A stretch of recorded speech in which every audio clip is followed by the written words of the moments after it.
Well, welcome to this conversation. So, this one I've actually been looking forward to for a while because I actually, out of everyone that I've done conversations with, you're probably the person I've watched the most content of. Because I actually wanted to watch all your content before speaking to you. I mean, people are obviously going to know from the title of the thumbnail, but I'm here with David, Antinatalist MD, and I've up until this point, I've done two live streams watching the videos that you've put out. There's only one of your videos I haven't done a reaction to, and that's just because it's much longer than the other ones. But I have watched it. But anyway, I think there'll be a lot of people who are, will be interested to hear you know, m- uh, more of what you've got to say. Because I personally, I know I'm not trying to blow smoke up your ass, but like personally, I know quite a few people who really enjoy your perspective and your channel. Um, but yeah, before we like delve into like proper topics and stuff, how did you come across antinatalism? Like, how did that come into your life? And also, how did you become a doctor? Like, what were those two separate journeys like? Sure. Well, first, thank you so much for having me. I really like your channel, and I've been watching a lot of it lately too. So yeah, thank you. I appreciate the opportunity. Um, so yeah, as far as becoming an anti-natalist, I guess as I was growing up, I didn't have any strong desires to have children, um, kind of throughout.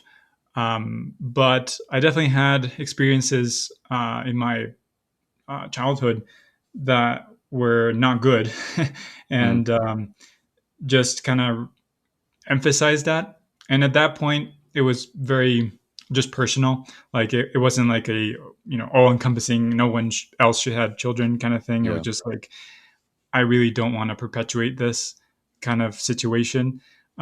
So that was probably in my teens when I realized that.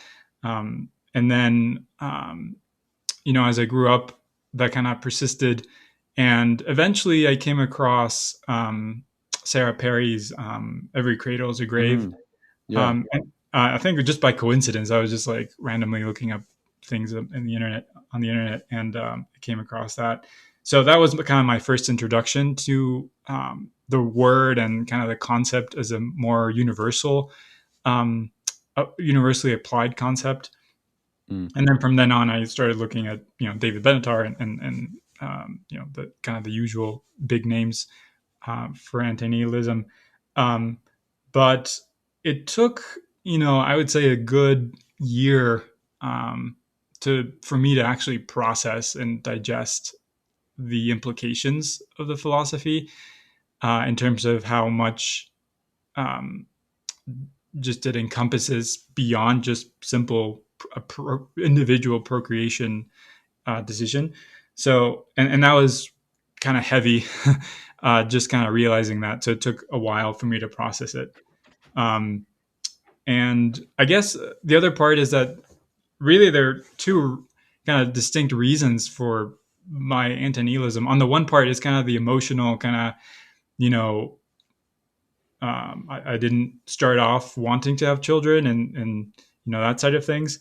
And then there's the intellectual side of things that kind of solidified a bit more once I discovered the philosophy in itself, avoiding risk and mm, the problem with consent. And those are, the two main ones intellectually.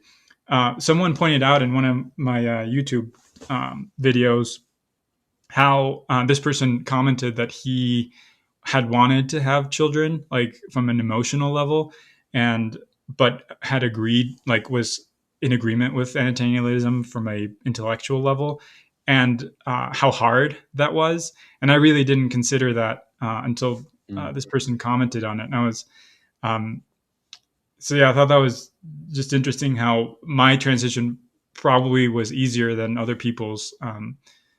In that I didn't have that emotional kind of drive at mm. first. So I could just kind of focus on the intellectual reasons that would support my emotional reasons already there. Um, so the other thing I found really interesting about anti-nihilism was just kind of how powerful it is at illuminating other fields of life.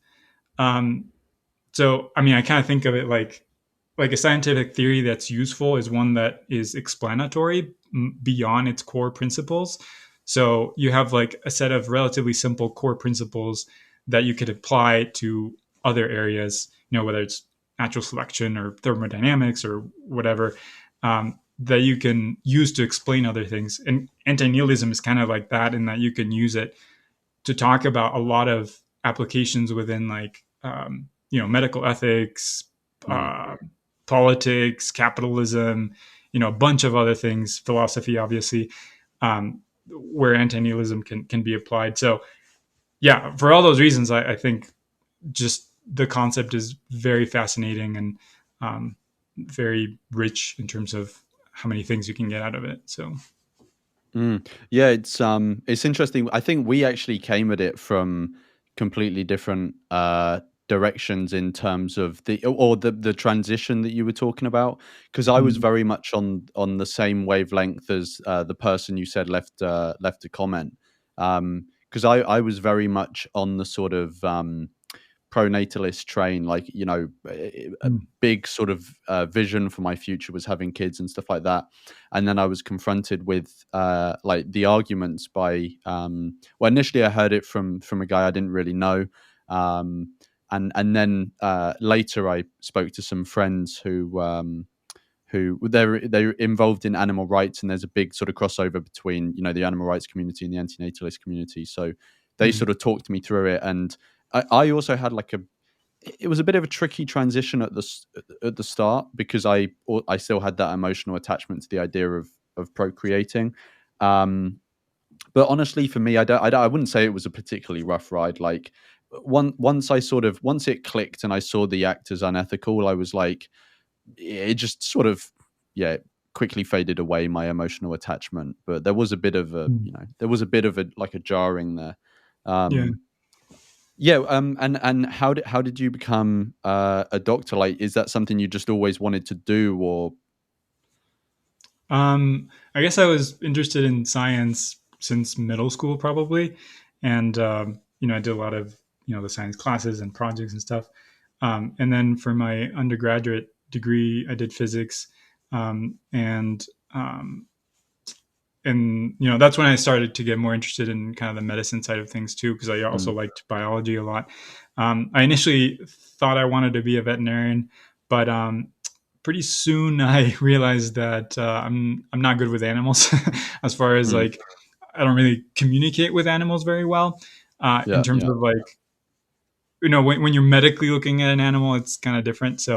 And so I just realized I wasn't good with animals in that sense, because you can't really talk to them and ask them questions. How are you feeling? Mm, yeah, so yeah, yeah. so that didn't work for me. But because I liked medicine in itself a lot, so I went into medicine. Um, and as far as like during pre med, I really liked. Um, I guess I remember just doing volunteer work and doing like health screenings and that sort of thing. And like during those, we would take blood pressure.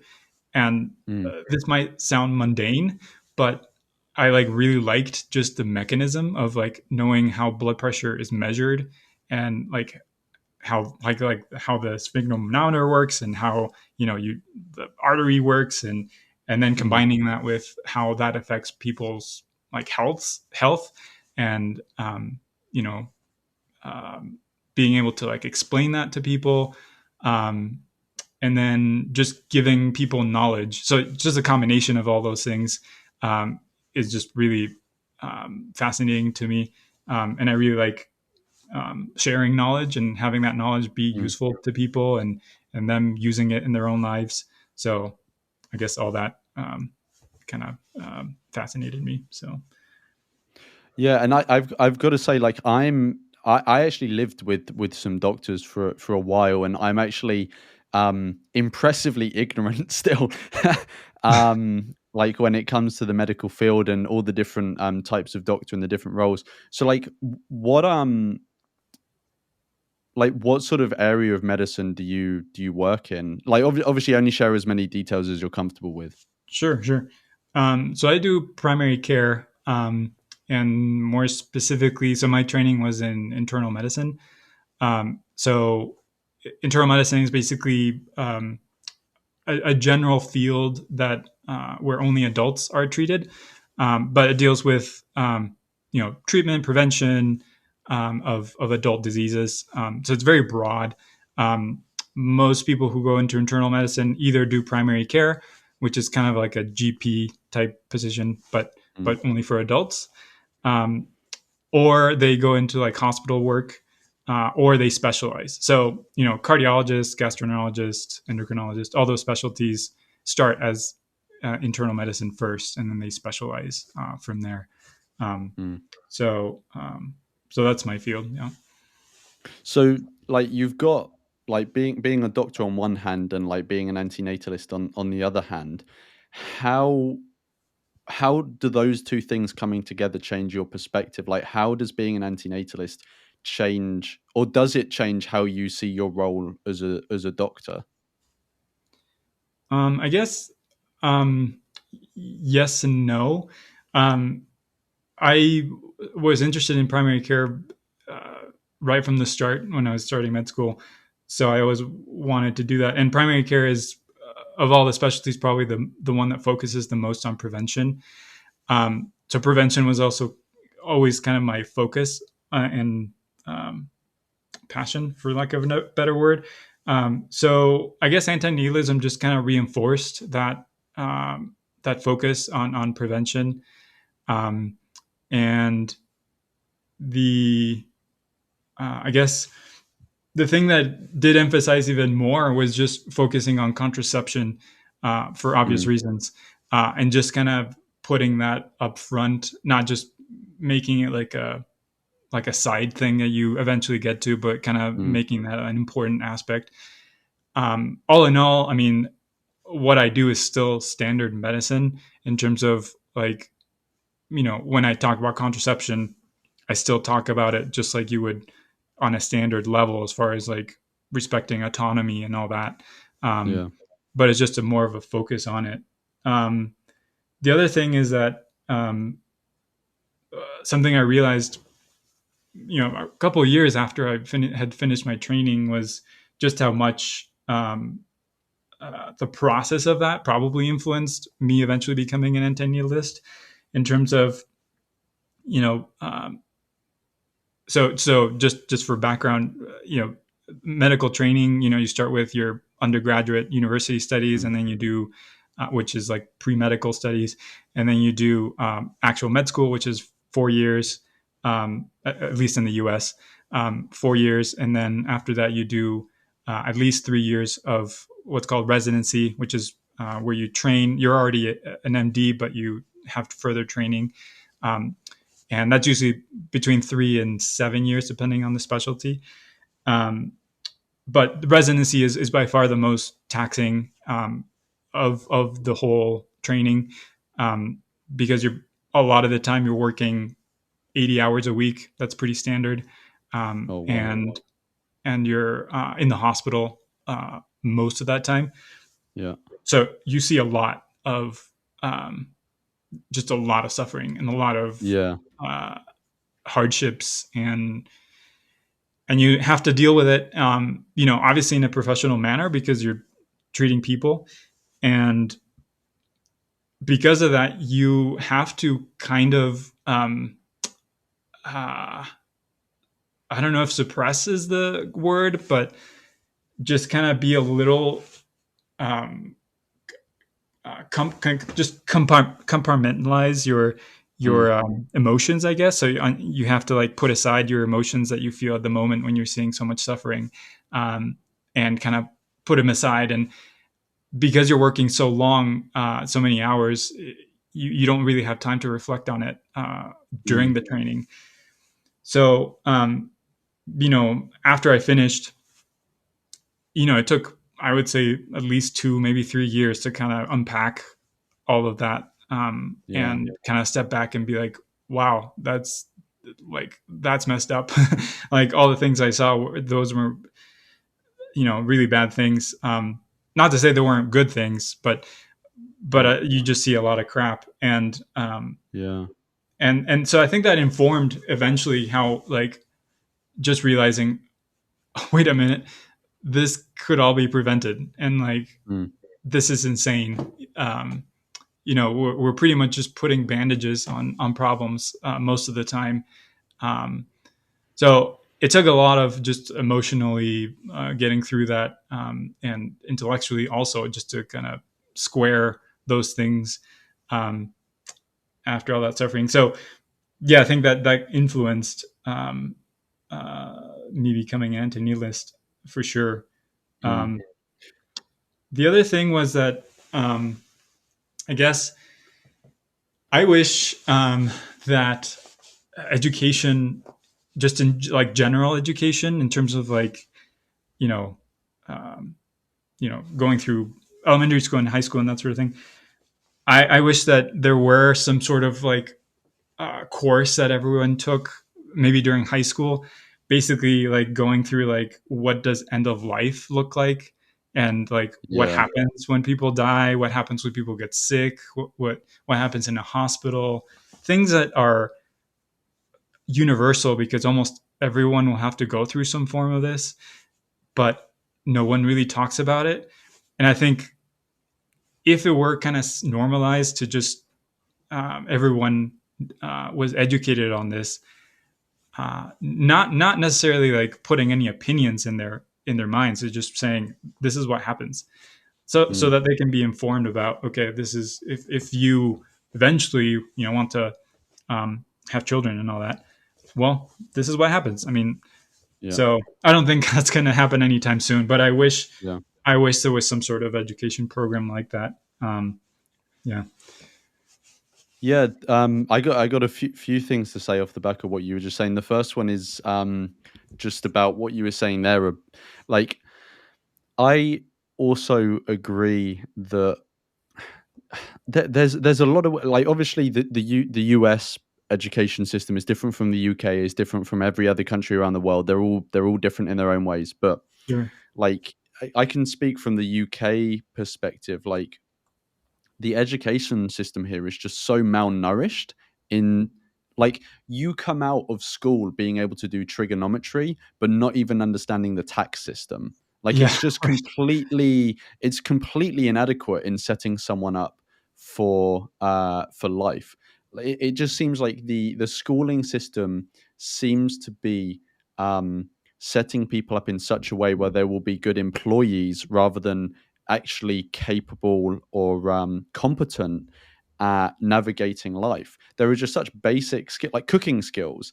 Like, Mm. that's optional in the UK in some schools. A lot of schools, it's not even an option. Um, and I think one of the lessons that should be mandatory for every person who's alive going through school is like just a life skills lesson. And I think one of the components of that should be like knowledge about the life cycle, right? Mhm. Or like the stages of life, however you want to put it. And I think what you just said exactly fits into it. But and it has to be given to people at a relatively young age. I'm not talking like, toddlers or anything like that, but like maybe college students, university students. Maybe it should just be a man, like at that sort of age.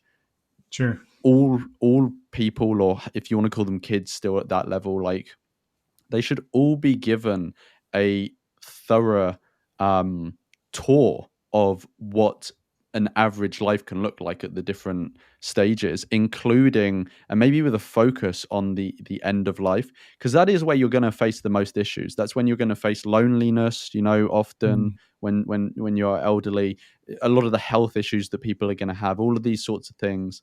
A lot of the suffering that is contained within a lot of people's lives is bunched up towards the end. Not for everyone, some people do just genuinely have shit lives all throughout, but Yeah. for a lot of people, it's bunched up at the end. But most people have their kids very early in life, in their 20s, maybe in their 30s. when they haven't really in a significant way come into contact with all that shit. So it's Right. like they're signing someone else up for something they haven't even gone through yet. Which to me, I mean, to me, it's ridiculous they're signing someone up for it anyway. But with with the ignorance as well, Mm. it just seems insane to me. So I 100% agree with what you were saying about that. And another thing that you were talking about how being an antinatalist interacts with being a doctor, I can definitely see how it would be a rough ride because, like, it's like you were saying, when you're in a hospital wing, you're maybe in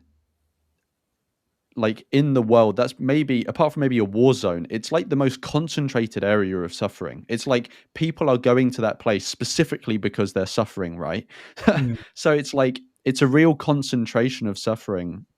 And if you're an antinatalist, you look at that suffering and you're not even able to lean on the rose tinted optimism that natalists have of like, oh well, it's maybe for some deeper reason, and they probably had a good life. It's like with antinatalists, it's like they didn't need to be here and now they're in this shit situation.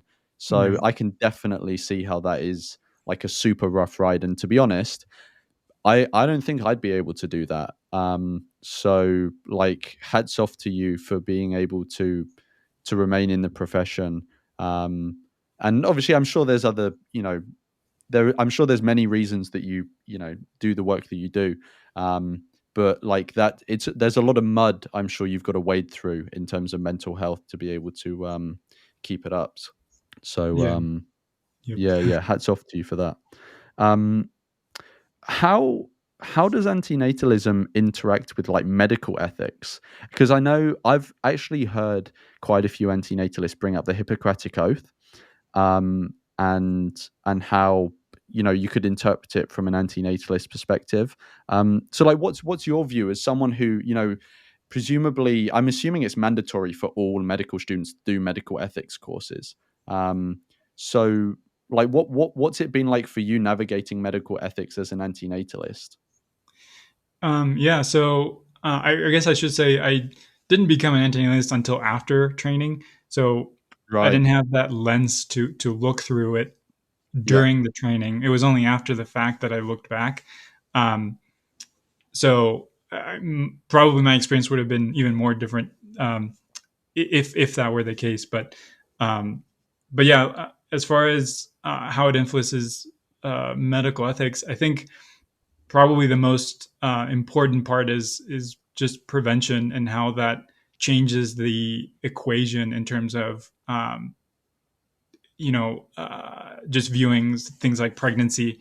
Um, Mm, on a societal level, pregnancy is looked as completely normal situation, and no one or very few people question kind of what is actually being done by bringing someone into existence. And the same applies in medicine.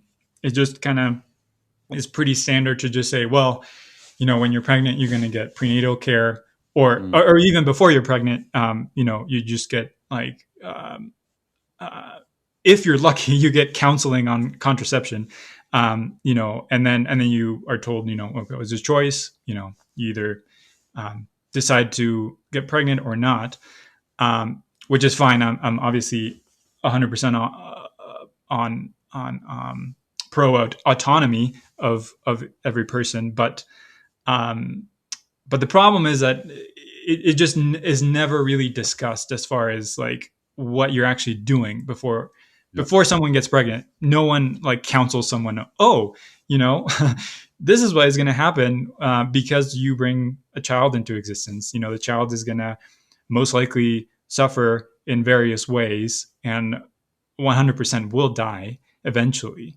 Like, I don't think I've ever heard anyone say that. Certainly not in Mm, a medical situation. But going back to kind of how that influences my practice, so this is very tricky, as you might imagine, to yeah. do. But like when someone is considering pregnancy, um, just bringing up at least some inkling of what will happen. And again, my job is to mostly inform people of what Mm, the knowledge is out there. I'm not here to force anyone into any particular decision, but at the very least, I think the very least I can do is say, hey, these are the risks of pregnancy. And those are not really talked about very much. There are exceptions when someone is like has a severe medical condition and pregnancy will increase their mortality quite a bit. Then those are mm, talked about more explicitly. But in general, for like the average healthy young person, um, the risks of pregnancy are not really talked about beforehand in a medical setting, even though there's a laundry list of risks that come with yeah. pregnancy. Um, Do, do you think? Sorry for interrupting. I was just thinking, like, I was trying to think about what would be the setting that a an sort of not unusual medical situation could get the closest to antinatalism. And I was thinking, and I don't know if you've ever been in this situation, but when you have a couple who is either trying to have a child or is expecting a child, and it's in some test or scan beforehand, it's caught that the child is going to be born with some sort of abnormality. Um, do you know what the standard procedure is for? Obviously, this is going to vary somewhat by country, but like, do you know what the standard procedure is in the sort of in the area you work in like the US? How that's approached by medical professionals? Do they advise? Do they actively advise against giving birth there, or do they just say this is what it will lead to? Yeah, so I should say that in my particular specialty, I don't see pregnant women very often Mm, because I mostly, most of those women go to an OBGYN to yeah, have their prenatal care and all that. So I wouldn't be the one telling the person for the first time of that sort yeah, of yeah, information. But in general, it's I guess it depends on the individual practitioner. Um, I think for the most part, it's kind of treated as here are the options, and you know, like you said, kind of this will happen to the child. If the child is gonna like not live very long after being born or something like that, that sort of information is given. mm, And then I'm sure this has gotten trickier as abortion has been less and less available. But um, again, depending on the practitioner, abortion might be brought up as an option.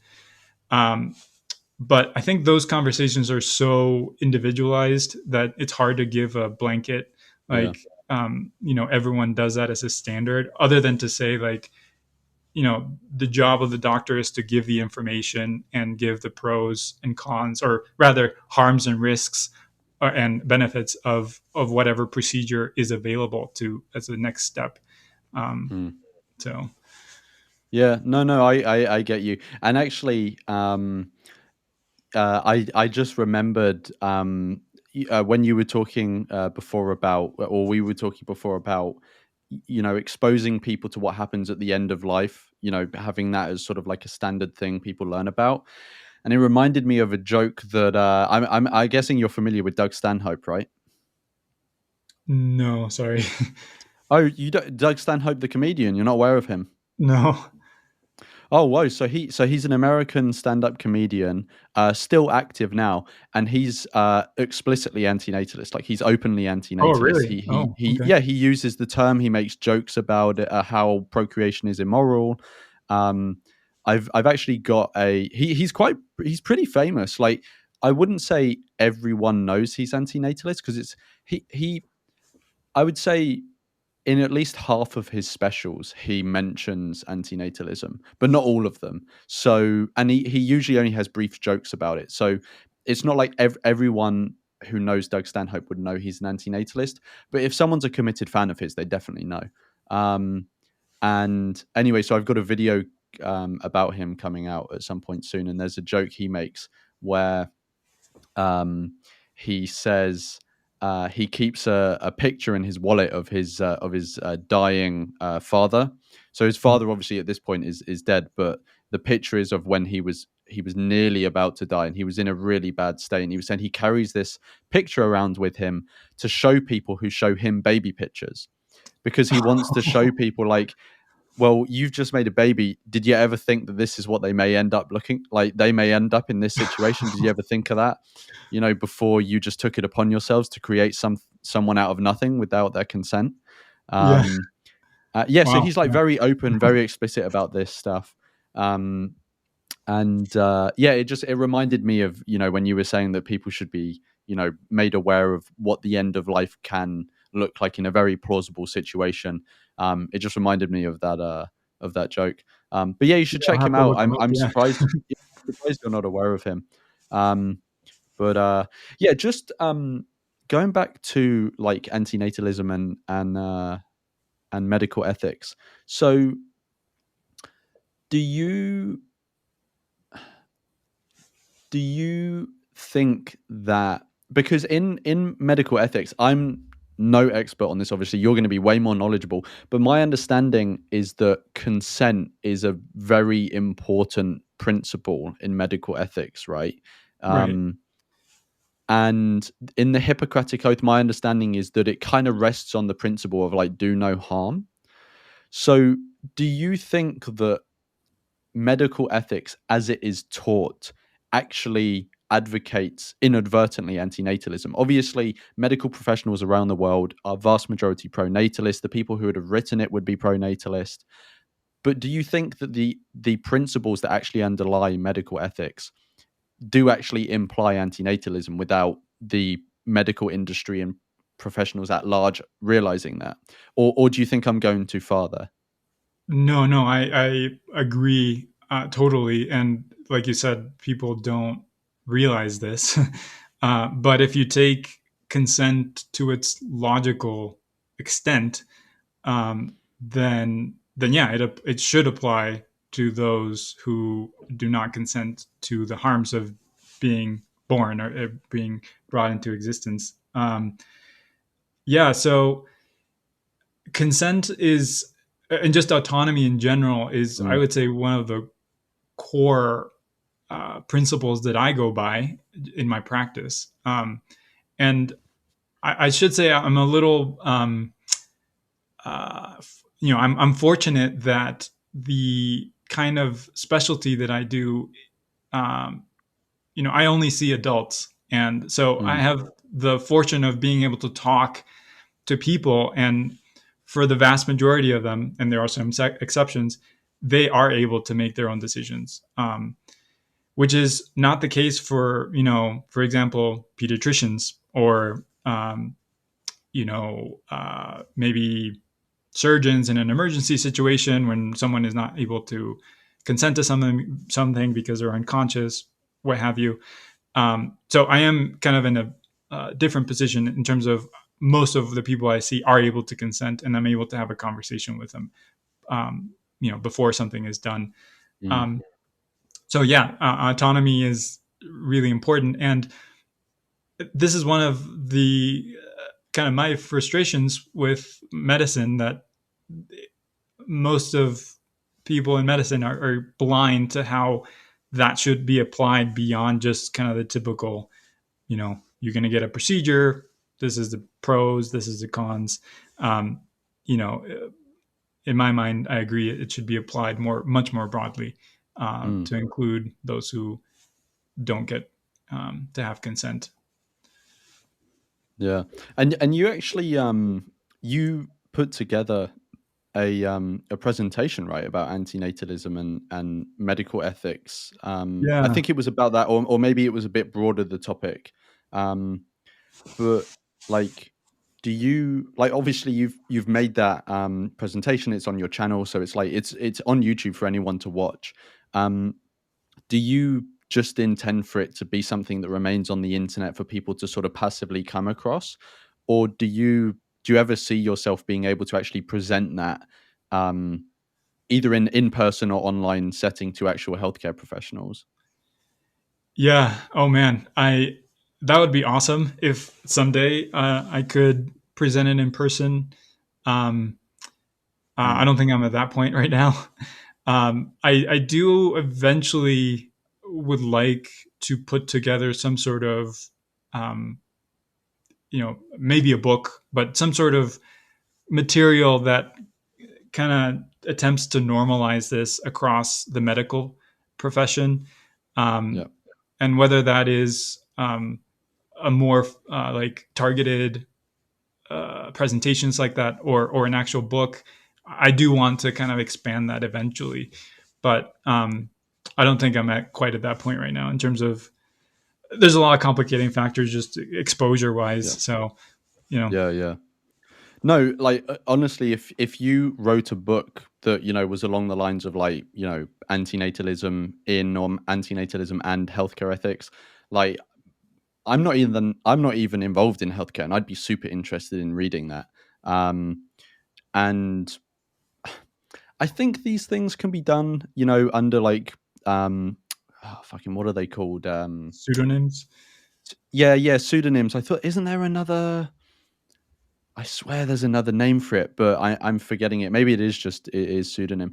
But I mean, again, maybe showing my ignorance, but like, would there not be like online medical conferences where you can do an anonymous presentation, or is that not really a thing that happens? Um, I think it'd be. I mean, it's certainly possible. Like the format that I tried to do in that video was what's called a grand rounds presentation. Mm, So most academic medical settings have like one day a month or whatever of like a speaker who comes in who is highly specialized in a particular topic yeah, and can talk about it for about an hour. And they kind of have this kind of standard format that I tried to imitate during this presentation that I did.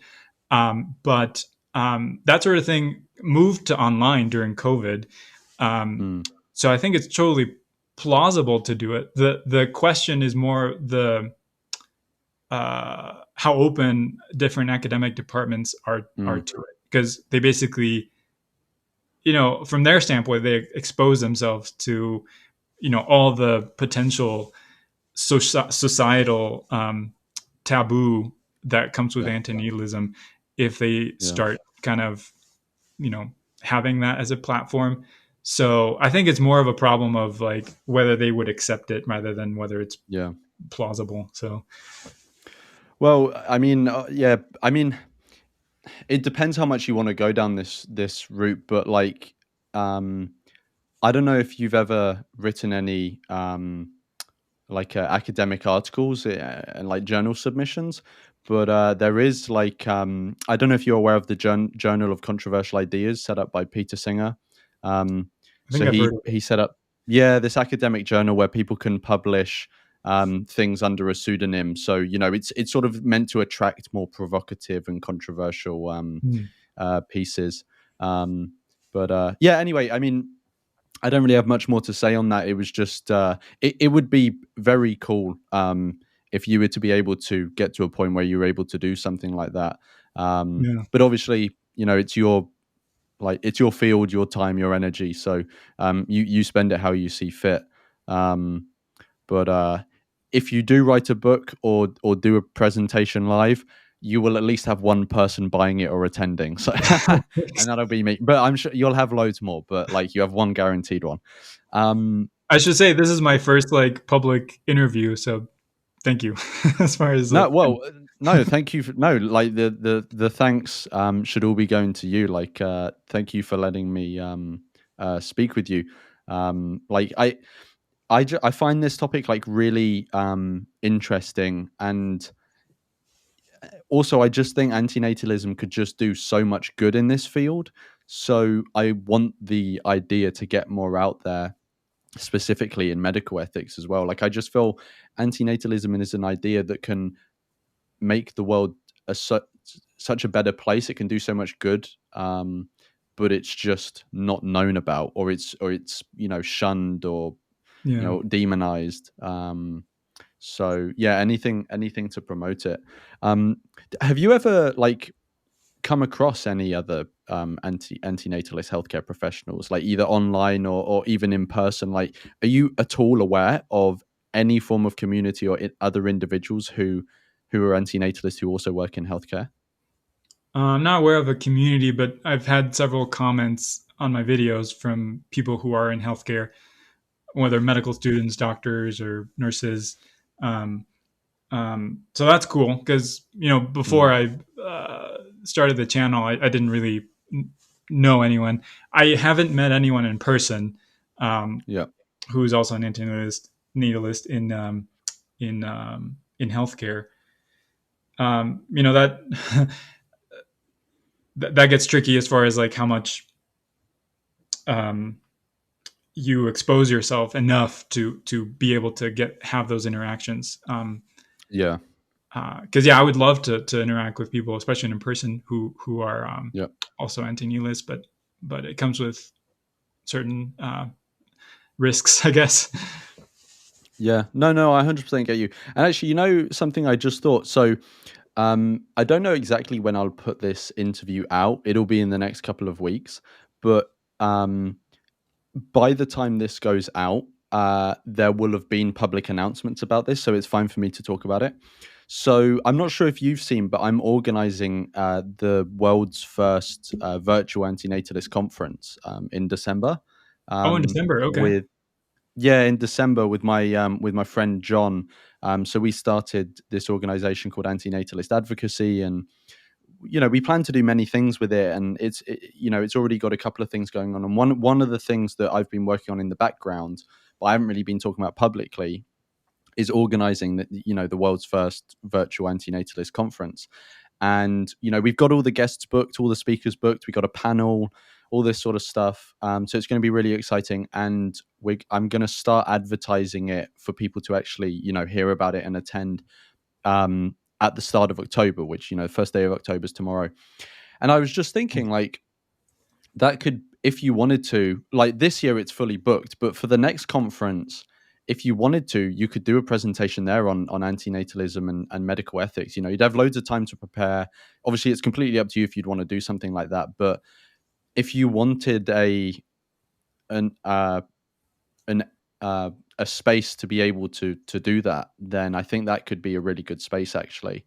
Yeah, that'd Um, be awesome. Yeah, I would yeah. be interested in that for sure.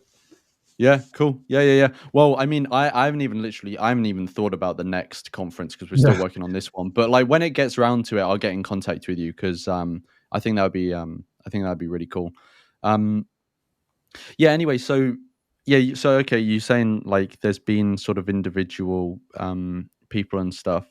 What sort of exchanges have you had with those people? Has it mostly just been like, oh, it's great to hear there are like-minded people in the same profession, or have you guys exchanged sort of ideas or experiences or anything like that Yeah, to any extent? it's right as of now. It's been mostly just back and forth and like on the comments. So not super extensive. Yeah, Yeah, certainly not beyond YouTube, I guess, at yeah, this yeah, yeah. point. Yeah. Have you ever navigated a conversation about for people that don't know, one of the videos on your channel is a conversation that you have with another person who is an antinatalist. Like, they understand it and I think are somewhat sympathetic to its ideas, but still Mhm. not, fully signed up card carrying, anything like that. Um, so you've obviously had conversations with people that you know and interact with and stuff in your everyday life. But have you ever had any like interactions about antinatalism, like at work in the healthcare setting, like with colleagues or anything like that? Yeah. I should say, as far as like outside of work, I have talked to friends about it. Um, Mm, Not friends that uh, call themselves anti-nihilists, but are more like child free. Um, and those have been really good conversations. mm, So so so that sort of thing is good. As far as in at work, I think I guess the quick answer is no, but there are things that come up during certain situations. A lot of them are like end of life sort of situations, or Yeah. um, that kind of bring up some of the topics. And as far as with patients, mostly it's kind of drawing on what the patients or the families are already thinking about. This kind of thing brings up like topics like right to die topics, and refusal of care when further more aggressive cares would be like more harmful than beneficial. And I try to kind of latch onto that in terms of seeing where people are coming from a bit more, and allowing them the space to express things that for most like pronatalist, societal situations, they wouldn't really say. So certainly I've had several occasions where people express things that they probably would have not expressed it to anyone else ever, in terms Mm. of right to die type situations and that sort of thing. And uh, anti-nihilism explicitly has never come up, as far as like naming it and saying what it is, but there are situations when it's kind of hinted at. And Yeah. you know because it's a fine line to walk, um, you know uh, medical professionals have a in the US a legal duty not to disclose patients' personal information, Mm. unless it's needed for treatment or other appropriate purposes. So we are bound to not disclose those that type of information, but patients don't have that on them. So if I say something especially personal about myself, they are certainly allowed to like divulge that as much as they want. They can tell the whole community about it if they want. Um, so I have to walk a fine line of allowing the person to be open about these situations, and also um, kind of to some point restraining myself as far as how much personal information I divulge about that. Um, Mm. but I think people do really appreciate when someone kind of listens to those sorts of things and not immediately condemns, you know, those kind of thoughts that I think a lot of people already have. Is just that they don't express them um, until they are at a very stressful point in their lives. Um, so, and I feel like as medical professionals, that's the least we can do as far as just having that um, openness to allow that. So, Mm. So I wanted to kind of like change lanes a bit and start talking about mental health, um, because I'm sure you're aware, and I think, to be honest, pretty much anyone who's had like a bit of experience with the antinatalist community is probably aware that the mental health of a lot of people in the antinatalist community is not so good. Um, like, do you does being a doctor change your view of that in any way? Um, in how you understand mental health in the antinatalist community, or do you think it doesn't really deepen your sort of perspective in any way?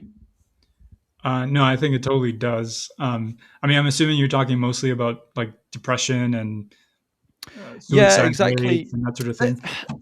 Yeah, there's a few things, right? Like there's people can have like, actual sort of depression that's diagnosed, but also like people can have existential anxiety as well. Mm, Because what once you become antinatalist, it's kind of like the the sort of drug buzz of optimism, pronatalism kind of wears off on a lot of right. people.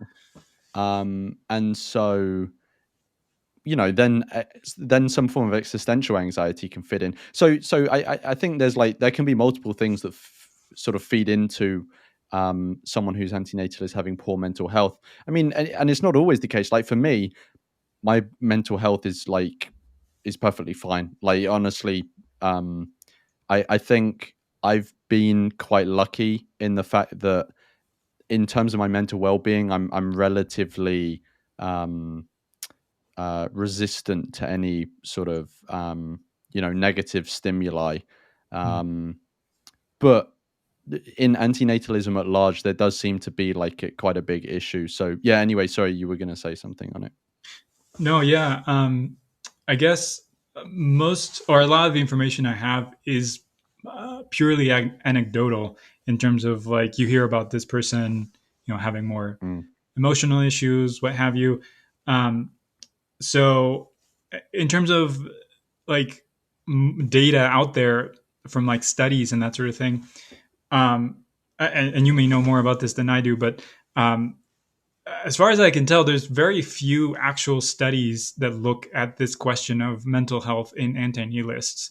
There was one Polish study from 2022 that, uh, technically speaking, they probably were, well, they were looking more at child-free sort of populations rather than explicitly anti-nihilist, although they define anti-nihilist, but it's basically they're looking at child-free people, not yeah. anti-nihilist explicitly. But anyway, in this study, they looked at I think it was like 1,200 people, and in Poland, and now mind you that this was done through like social media, like kind of data. So Yeah. right off the bat, it's kind of biased. It's not necessarily your general population, but in any case, about 38% of people in that study were classified as child free.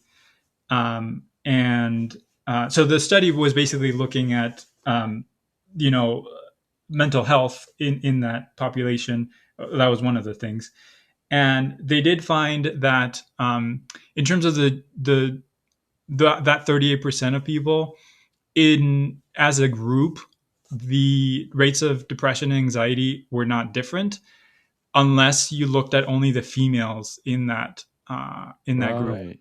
So, and even then, the rates were just um, mildly above kind of the other group of people who are not child free. So, um, basically, female child free people were more likely to have mild depression compared to the rest of the people in the study.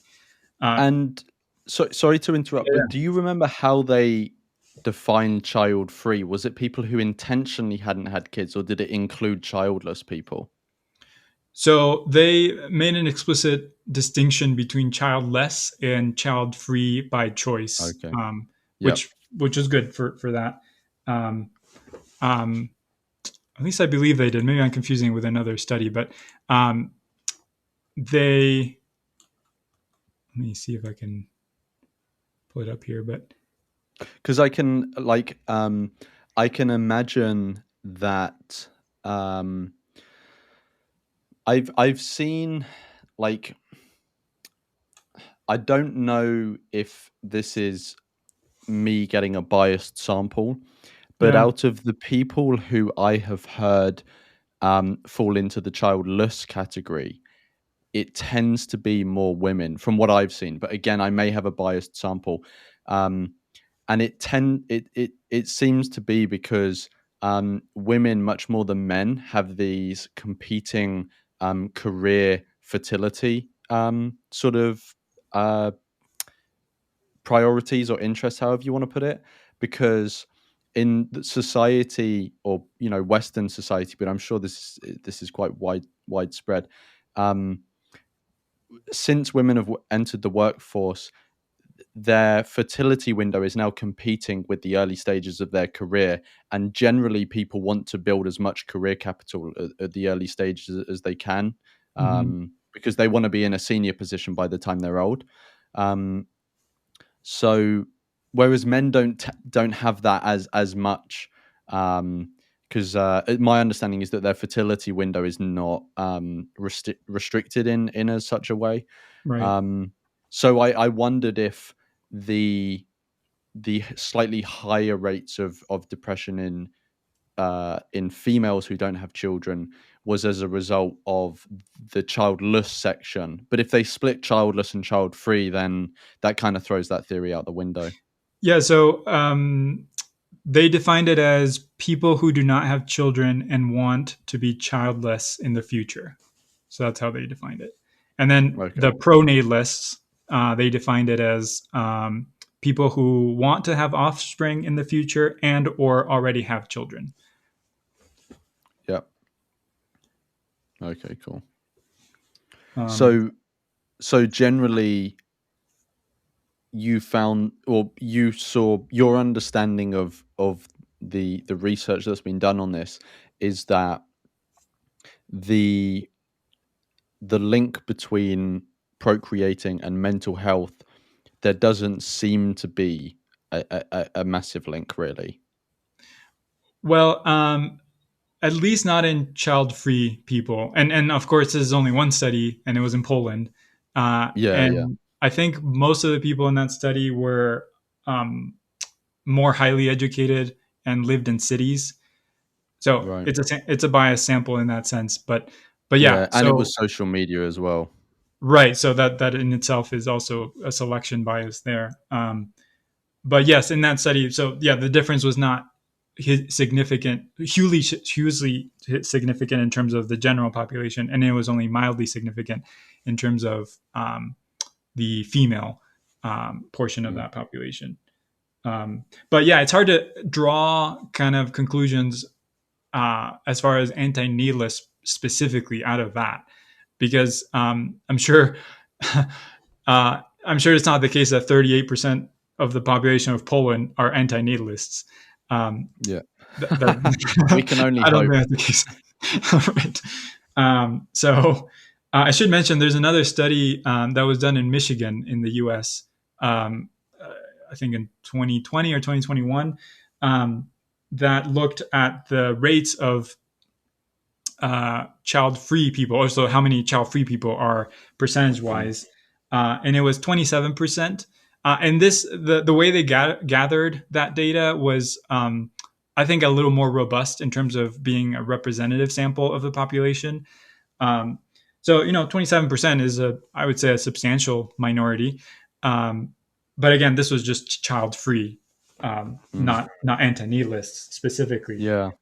They did differentiate between child-free and childless, and there were 8% people who were childless in that survey. Yeah.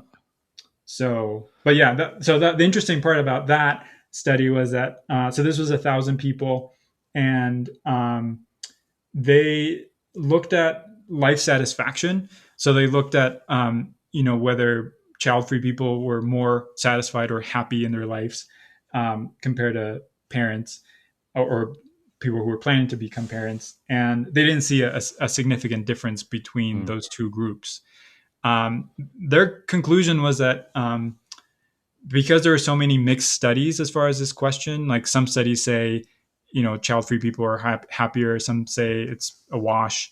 Um, they concluded that other factors just play into it a lot more than just being child-free. So whether you're Yeah. how highly educated you are, how old you are, your relationship status, so there are so many other factors beyond just being child-free that affect your life satisfaction that they couldn't draw a significant difference. They also looked at whether there was a difference in personality traits.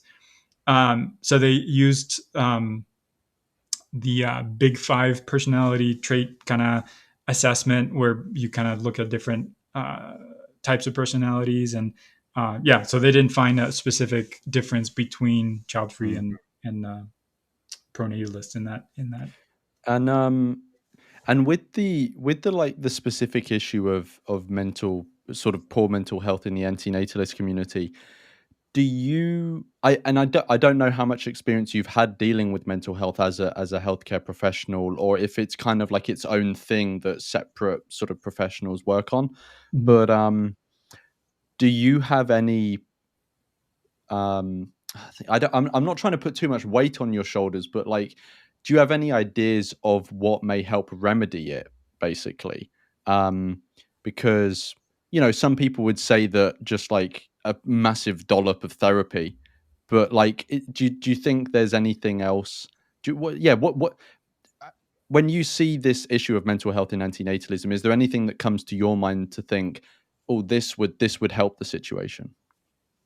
Yeah, I do see a lot of people with mental health conditions just because primary care deals a lot with people who are depressed and people who have anxiety, and those are pretty much the main two mental health issues in primary Mm, care.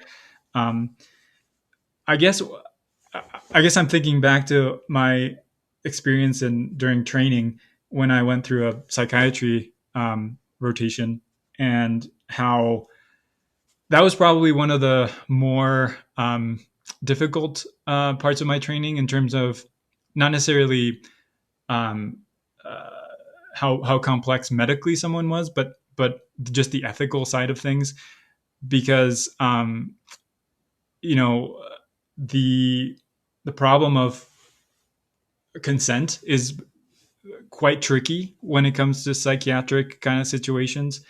yeah. Um, and when you are in a psychiatric hospital, you see all sorts of things that kind of go against what conventional society think about when we say, oh, you should get consent for something happening to you. I think there's a lot of problems with how the medical system handles um, suicidal people, how they handle like extremely uh, affected mental health, people with severe mental health issues, um, and I think there's not an easy answer.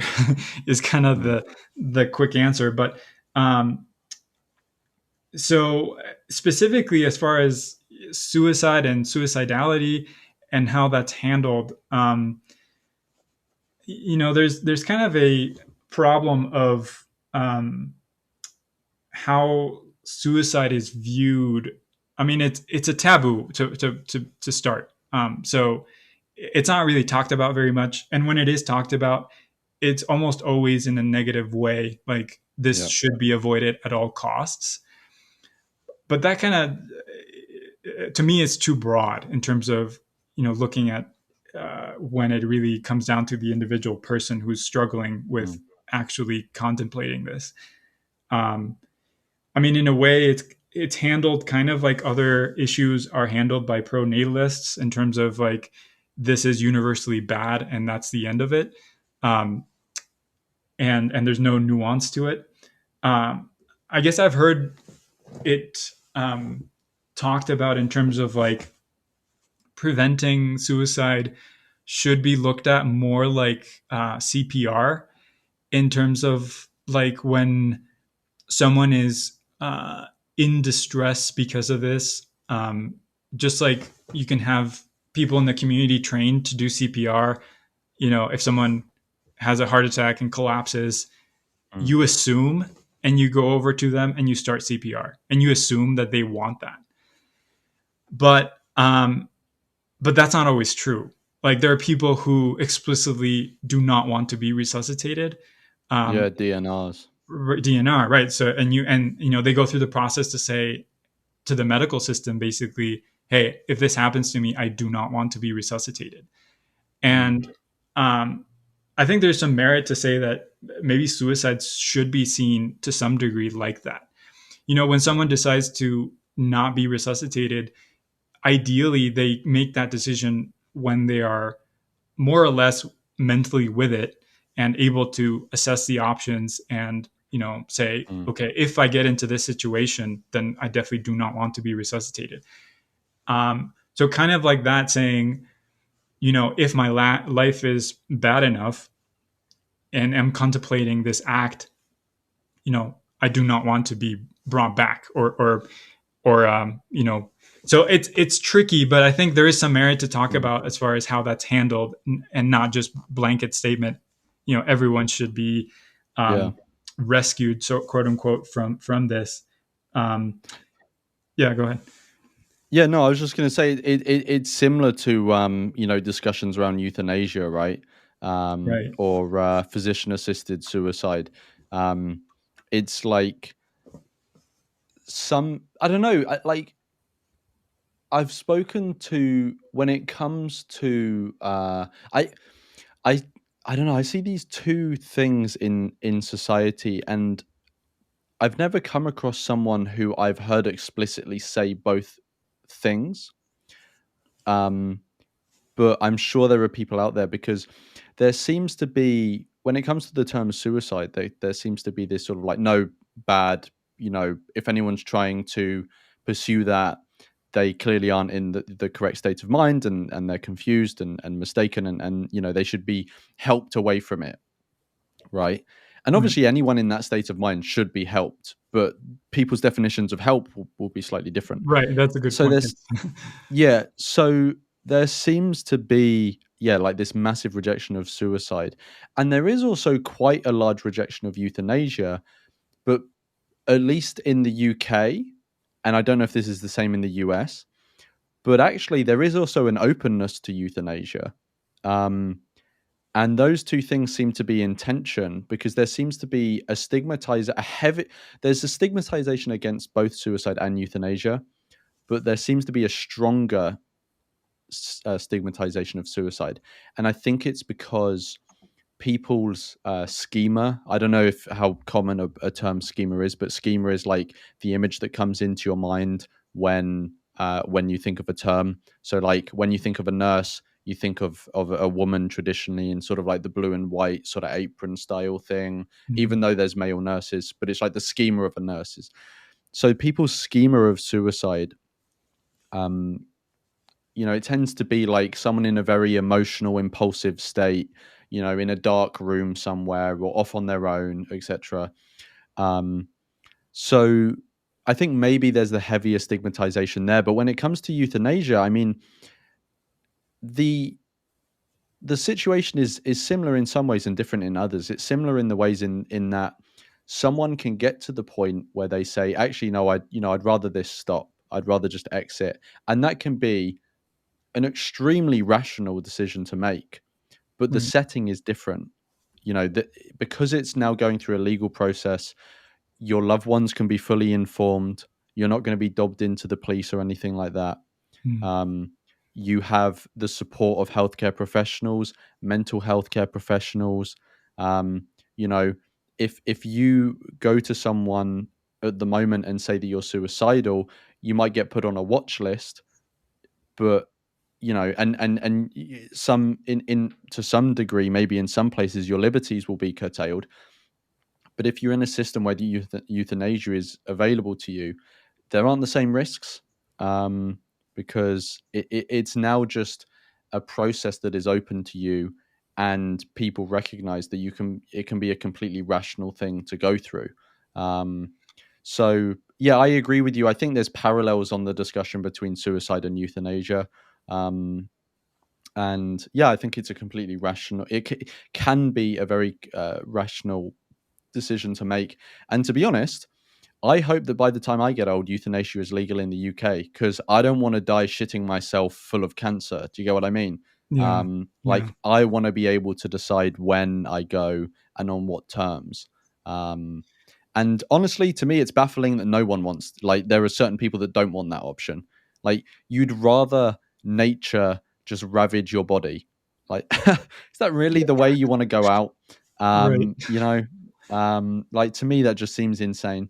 Yeah. And Um, along those lines, I mean, in my experience talking with people, again, in these, private spaces where they're in very stressful situations where they're looking at end of life, a mm, lot of people agree with that sentiment that you just expressed. yeah, That yeah, they're yeah, kind of just down to earth about it, saying, "Hey, um, I don't want to go through this, or I don't want my yeah, family member to go through this." yeah, But exactly. but they don't necessarily express that out in the open. Um, Yeah, so I think, yeah, like you said, it's more of a problem of normalizing it and having mm, society not punish you for it. And then a lot of the people who already agree with that mm, stance would just be allowed to have that mm. option. Yeah. So so I agree with this, right? Like I'm a big proponent of right to die and access to euthanasia and all the forms of help people need when it comes to that. But I also I also don't think that the when it comes to the conversation about mental health and antinatalism, I don't think that that should be an important part of the conversation, but I don't think it should be something that we lean into too heavily, because Sure. we can get to the point where the antinatalist community almost goads people into it. Like we become it gets to the point where it's maybe seen by some people as like a suicide cult, I see. Yeah. um, which I don't think is one. I don't think it's a healthy environment, because for some people it won't be a rational Right. um, Right. option to take. So we shouldn't be, leading people down the path when it's not right for them. What other apart from like liberalizing access to right to die, do you think there are any other components to helping alleviate the issue of mental health in antinatalism? Yeah, and I think you're right. The most people that we're talking about and probably will listen to this are not in that situation, at least not at this point. Mm, It's more of a matter of, okay, I'm dealing with these, like you said, existential questions, or I have depression, and this kind of just compounds things because it makes me think about all yeah. these other problems. I mean, the reality is depression in itself is hard to treat, and there are standard treatments out there. There's your kind of lifestyle type things to change in your lifestyle. There's therapy, there's Mm, medication, but I mean, even medication, like the success rates at best are about 60%, um, yeah. just on a general population level. So, oh, go ahead. Sorry, I was just gonna like it just came to my mind because I'm also really interested in like psychedelics and drugs. It's just sort of like I just find that whole thing like really interesting. What's your opinion on like the use of psychedelics in mental health treatment? Um, I think it's really promising. I'm by no means an expert on this, so I Mm-mm. can't say just specifics, but I think it's a good thing that more research is being done, and that hopefully the legal system kind of catches up to that, as far as Mm. allowing that sort of thing. Um, but yeah, I do think it's promising. In the end, though, I mean, like anything else, it's not a silver bullet. It's not Yeah, gonna yeah. like you know be the panacea for all these things. Um, you know, the underlying problem in depression or any mental health illness is an interaction of genetics and environment. And Mm, some people are genetically more prone to having depression or anxiety or what have you, and then they are put in an environment where they are exposed to more suffering or trauma or different stressors that makes them more likely to eventually develop full-blown depression. mm. And I think, if we're going to address this issue, um, it can't ignore the environment in which people are. So, I mean, when you look at studies that look at depression and protective factors against depression and risk factors for depression, a lot of them point to things that we kind of intuitively know about, as far as like people who are more have more of a social network, have more protection Mm. against depression, and if they do have depression, they feel supported so they can get through if they have kind of an episode that's worse. Yeah. um, and so societal factors as far as that goes, and then there's the risk factors on the other side, as far as actually carrying through when they're in a bad moment, in terms of if they have access to firearms, and actually doing it when maybe in another situation they might not do it because it was an impulsive decision um, at that moment. So those kind of protective and adverse factors kind of come into play. At the end of the day, a lot of times when I see someone who has depression, I lay out kind of the options, as far as like, this is how we can go about treating it. But honestly, I mean, sometimes there is no good solution, and Mm, um, people are in kind of really bad situations, whether they're being abused or just financially are in a bad situation, or a myriad of problems mm, that is just going to be extremely hard to try to resolve from an outside perspective, trying to like impose something on them to actually resolve it. um, so I think in those circumstances, pretty much all I can do is say, you know, we can try all these things and um, hope we get some benefit out of them. But unfortunately, the reality sometimes is that sometimes some problems don't have solutions that mm, are easy, or that are um, you know best case scenario or anything like that. Um, so when it comes to the question of what to do in the end, as far as treatments and decisions we make about our own personal lives and that sort of thing, I mean, I go by basically two principles, which is one, is my action going to decrease suffering? And two, is the action consensual? mm, So am I taking those two very core things into account? Whatever I'm going to do with this problem, um, am I taking those two into account? And I think those two are very important, kind of core principles. Um, um, and for a lot of things, it can help kind of frame the situation a little better if we keep mm. those two things in mind. So, So, just to because there's a few more topics I want to cover, but just to round off like mental health, do you know of any sort of therapists that know about antinatalism or antinatalist or that sort of thing? no, I don't know any specific people who are antinatalists that are therapists, but I was thinking about, some religious and some non-religious groups have lists of therapists that kind of support their cause. Um, yeah, I've seen various examples of different organizations doing this. Basically, they put Mm, out lists to say, this therapist would be open, or at least, or friendly toward this sort of population.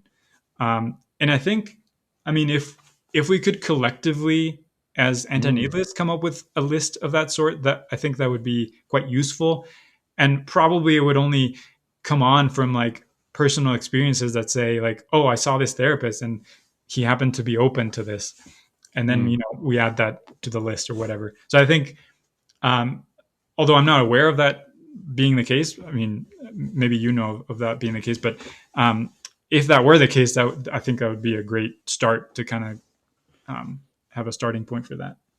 Yeah, I think that would be a good initiative. I'm pretty sure it's on the Reddit. There's a list. There's a similar list to that, but it's of doctors who are willing to do sterilizations. Mm. Um, and there's a big list. I think it's like global. Like there's doctors from many countries on there that people have added. Um, but I'm not sure there's a similar one for therapists. So um, I'm friends with at least one of the mods on one of the Reddits, so I'll have to ask about that. But yeah, I think that's a decent idea. Actually, talking of sterilizations, you wanted to talk about vasectomies.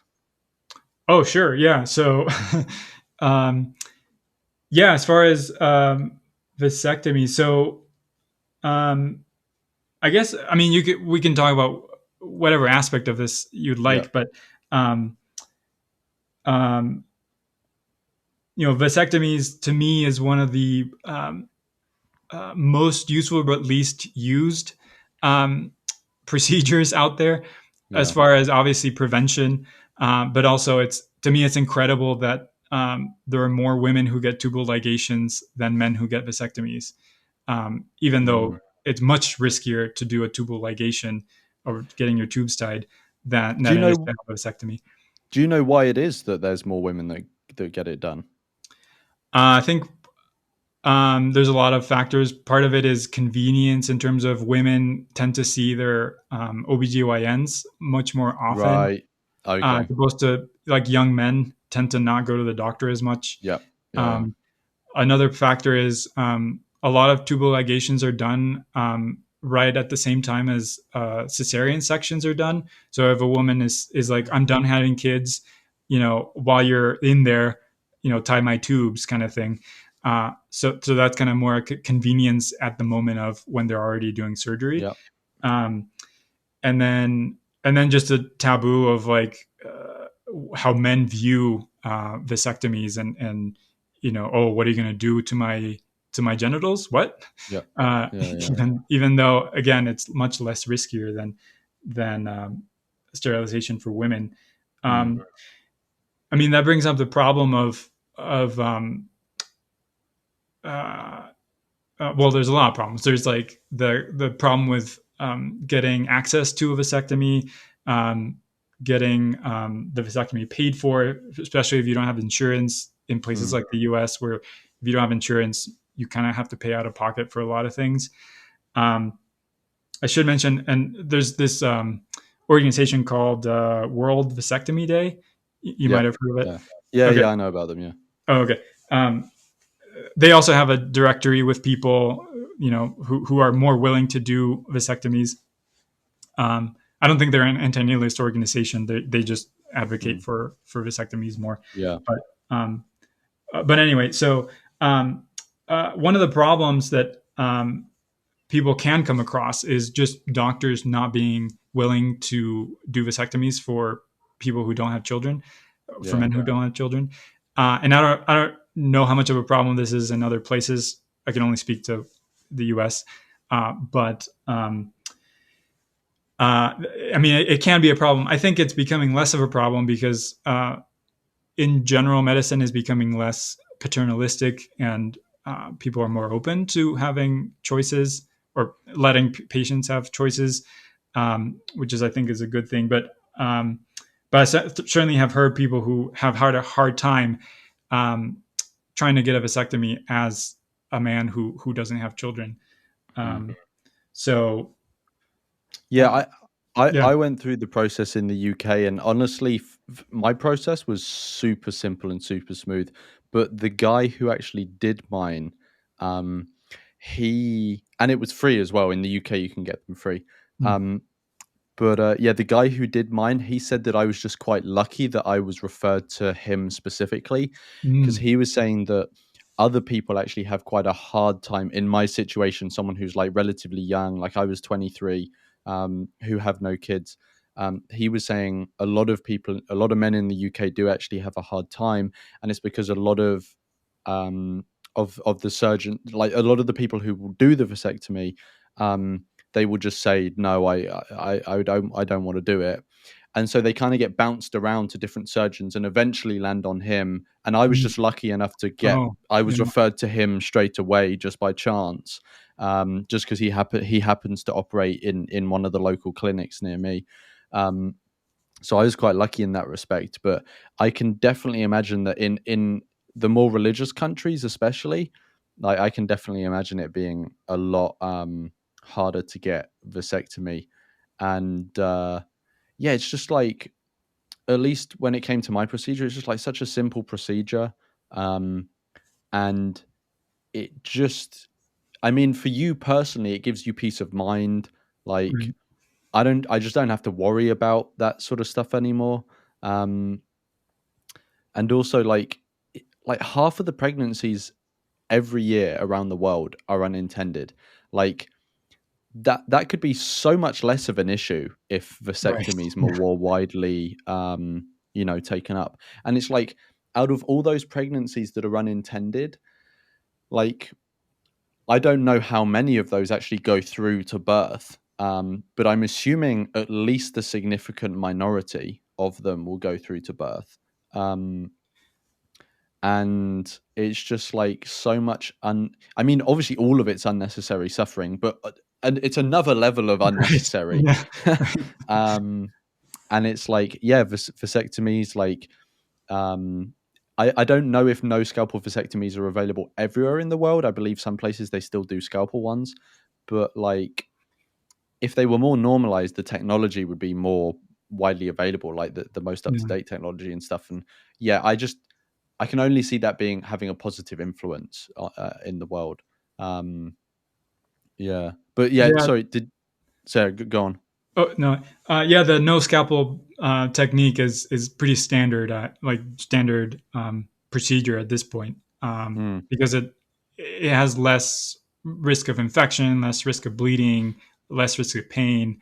So it's just pretty standard across the board. yeah, Um, and yeah, I mean, from a personal viewpoint as well, I also got pretty lucky because uh, being in kind of medical circles, I was able to kind of probe out like who would do it for mm, a guy in his 20s who doesn't have children to have no qualms with that.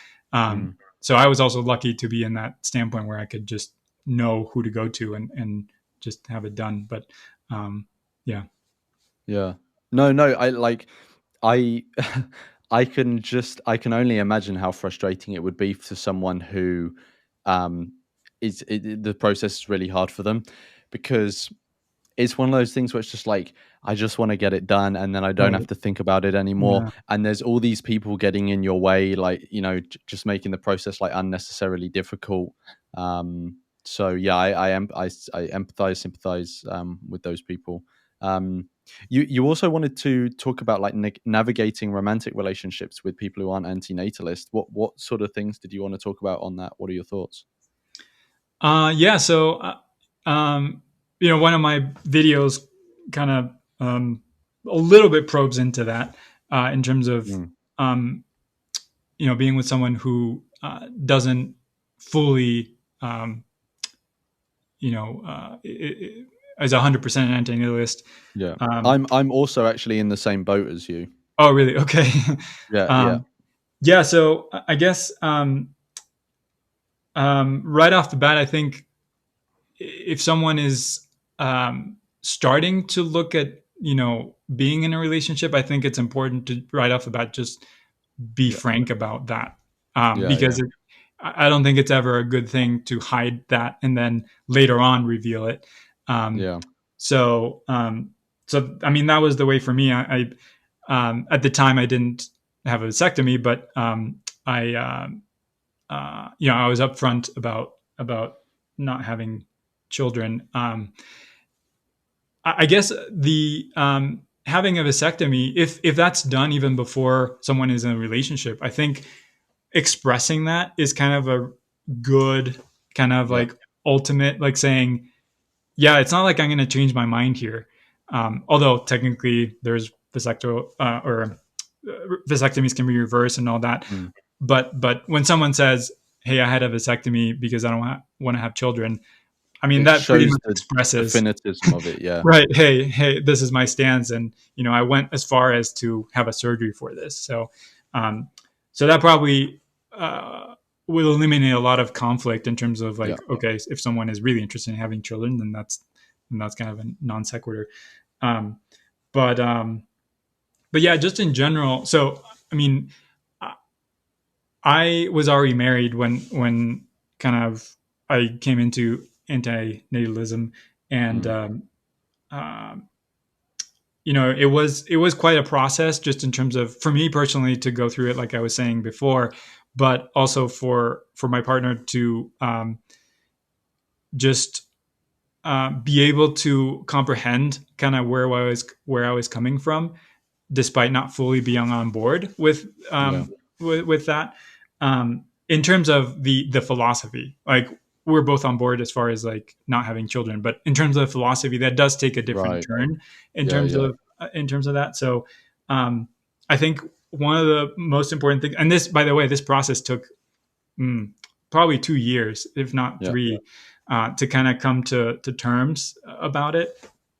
But I think an important thing was just keeping the conversation open and just Yeah. saying, look, this is what I'm going through or thinking about.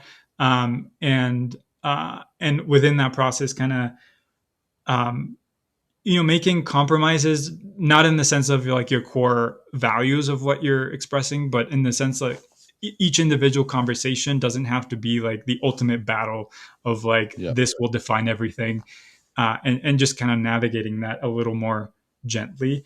I think one of the most important things was showing that the momentum or impetus of this for me was coming from a place of like caring, and not a Yeah. place of like Of um, hatred or of hatred of humanity or something like that, but actually the quite the opposite of like, look, this is my stance because I care. mm, And I think a lot of people are more open to that. It's like, okay, well, yeah. But you know what I've also what I've also found is that um like it I think it is probably for most people, if you're dating them or you're with them, it's probably an easier pill for them to swallow if it comes from a place of compassion and care rather than a place of misanthropy and hatred. But that also is a double-edged sword because if they perceive it as something that you see as a compassionate and care-based thing, they can sometimes then feel judged as they're not, they mm, don't care enough or they're not compassionate enough. And maybe they then get some sort of complexes like you're looking down on them or something like that. And yeah, I mean, I've not had an insane amount of experience when it comes to dating whilst I've been antinatalist, because I've had long stretches of being single. But um, I've definitely felt that in some of the interactions I've had when I've said that to someone I was dating. I kind of got the impression that they thought that I was maybe like judging them. mm, Um, and another thing that you were saying at the start of when you were talking about this, that it's important to be open with people about it, like the person that you're maybe getting into something with. And like I want to drill down on that a bit more because I think like some people get the impression that the person they're getting into a relationship with, they can change them. And obviously, to some degree, like when you're in a relationship with someone, both of you will change throughout the sure, span of that relationship, and you mm, may even change each other. I've been changed by people that I've been with. I've changed people who I've been with. Um, but there are some things you're not going to change on, right? Like there are some things where you do have to be clear to them, like I just want to be clear to you, this is something that I'm like very unlikely to change my mind on. So I don't want you to pursue something with me and then 4 years down the line be like, fuck, they're not changing their mind, mm, and then we have to pack the whole thing in. So I do think it's something people need to be clear with the other person on, and make sure they don't have any sort of they're not operating under the illusion that they're going to be able to sort of like convince you out of your position, which they may do. It's someone may be able to convince you out of your position, but you shouldn't be resting a relationship on that, if you get what I mean. yeah, no, that's a um very good point. Yeah, and yeah. I mean, um, I feel extremely lucky because my wife is a wonderful person. Um, but yeah, I mean, that's a good point as far as, you know, facing that resistance down the line when there was some expectation before then that, and then people feel, betrayed, and all that comes out, and that's Mm. not a great situation to be in. Yeah, yeah. No, 100%. I think navigating specifically romantic relationships, because obviously when it comes to romantic relationships, the traditional view of them is that they will lead to or include procreation. So it's definitely a tricky one. And to be like, even today I was messaging with someone who was saying that, you know I think they wanted a bit of advice, and like they are in love with someone who isn't an antinatalist, and it causes friction with them. Mm, um the fact they're not with an antinatalist. And it's a tricky one. And it's hard to give advice on this sort of thing because everyone's relationship is completely different. It mm, depends on who you are. It depends on who the person is you're in a relationship with. It depends on so many things. Um, so it is really hard to give advice on stuff like this, but I think one bit of advice that can only really serve you well is just be open with the person, Right. because if you're not, like, a, a healthy relationship can't be built on keeping things from each other. Um, it's just going to cause conflict, and at some point it will come out, um, and then it's like it's out anyway, and they've realized that you've been keeping something from them for ages. So Mm. yeah, do you have anything else you wanted to say on sort of navigating those sorts of relationships? Yeah, no, I mean, it's probably a little easier to navigate this with someone who is child free but not antinatalist. Yeah, And, yeah, along those lines, I mean, in the end, there has to be some pragmatism in terms of like, well, we are not having biological children. So, hey, that's kind of the most important thing. Um, as far as my position on this, and the philosophical side of things, yes, I still hold on to those, but do I have to fight tooth and nail mm, about those things when the core of what I'm about in terms of this is already a given? Probably mm, not. I mean, obviously, that, like you said, that depends on the relationship, but there is some pragmatism to have there, as far as that, and that probably eases a yeah, little of the tension. yeah, yeah. And maybe you can say like, look, we're not going to biologically reproduce, but I will rescue a dog with you, or something, something like that. Like, meet them halfway.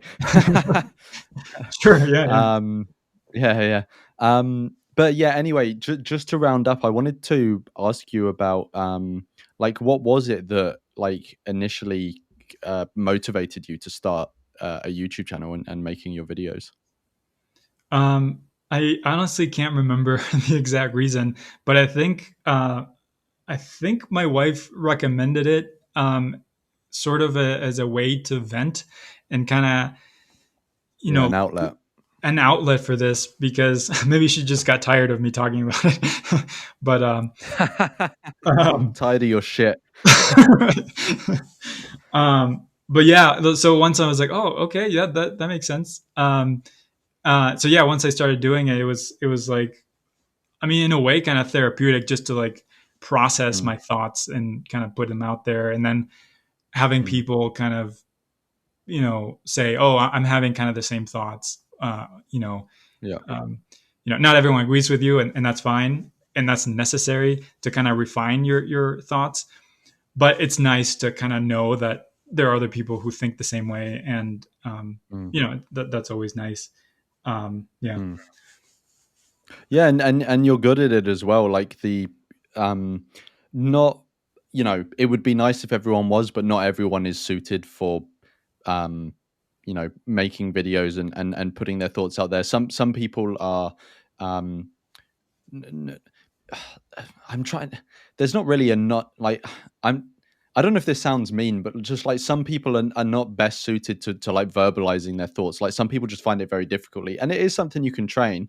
sure. But I don't know if you've done like training behind it, but it seems to be relatively natural to you to just like be verbalizing your thoughts, because the videos you put out, are very interesting, and you've obviously like considered the things quite a lot.